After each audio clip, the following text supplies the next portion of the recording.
दिल्ली में पश्चिम बंगाल की मुख्यमंत्री ममता बनर्जी की आमद से सियासी चर्चाओं का बाजार गर्म है।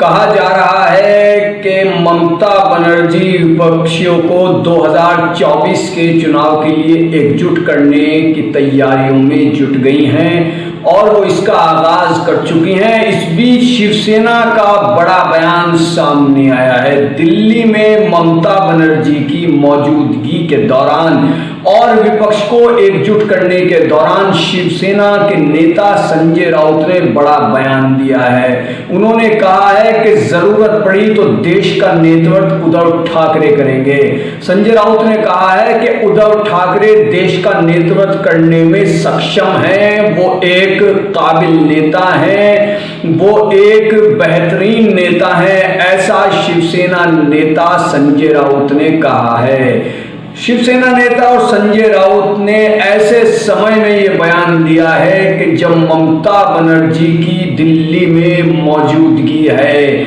और वो विपक्ष के नेतृत्व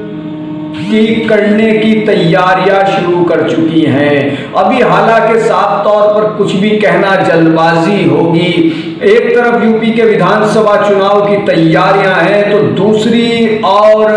आगामी लोकसभा चुनाव 2024 की तैयारियां भी अभी से होती दिखाई दे रही हैं। कम से कम जिस तरह से पश्चिम बंगाल की मुख्यमंत्री ममता बनर्जी की दिल्ली में आमद हुई है उससे तो साफ इशारा मिलता है कि ममता बनर्जी अपोजिशन पार्टियों को पीएम मोदी खासतौर से बीजेपी के खिलाफ एकजुट करने में जुट गई हैं और 2024 में क्या विपक्षी पार्टियों की ओर से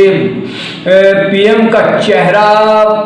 ममता बनर्जी होंगी या फिर कोई और, इसको लेकर भी अभी संशय है। लेकिन जिस तरह से पश्चिम बंगाल के विधानसभा चुनाव में ममता बनर्जी ने भाजपा को करारा जवाब देकर एक बार फिर से फतेह हासिल की थी, उससे यह साफ है कि ममता बनर्जी एक मजबूत चेहरे, एक मजबूत नेता के तौर पर उभर कर सामने आई हैं और कई अपोजिशन पार्टियां उन्हें भविष्य में पीएम के चेहरे के तौर पर देखती हैं।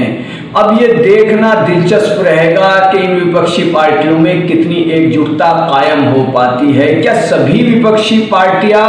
एकजुट होकर ममता बनर्जी को बतौर पीएम चेहरा 2024 लोकसभा चुनाव में कबूल करेंगी? और इसमें यहाँ पर कांग्रेस की अगर हम बात करें तो ये भी बड़ा कहना कुछ जल्दबाजी होगी कि कांग्रेस भी ममता बनर्जी के नाम पर राजी हो जाएगी, क्योंकि काबिल गौर है कि कांग्रेस भले ही साफ तौर पर कुछ ना कहती हो, उसके नेता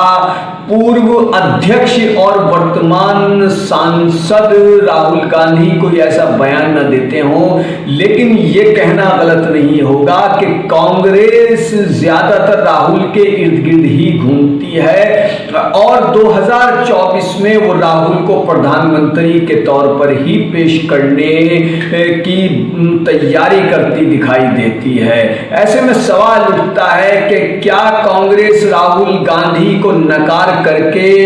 विपक्षी पार्टियों की एकजुटता जो कि ममता बनर्जी के नाम पर होती दिखाई दे रही है कुछ पार्टियों की, उसमें वो आगे बढ़ेगी, या जिस तरह से शिवसेना के नेता संजय राउत ने बयान दिया है और उद्धव ठाकरे को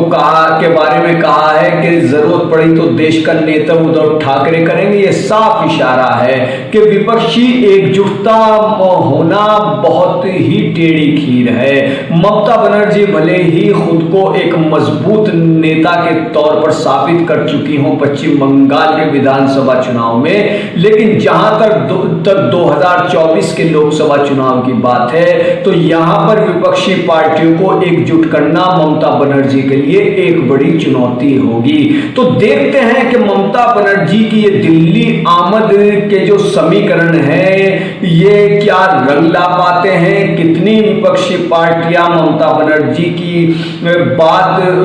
की पर हाँ कहती हैं, उनकी हाँ में हाँ मिलाती हैं। तो बनी रहिए ऐसी सियासी खबरों, सियासी चर्चाओं के लिए हमारे साथ और कीजिए सब्सक्राइब। धन्यवाद।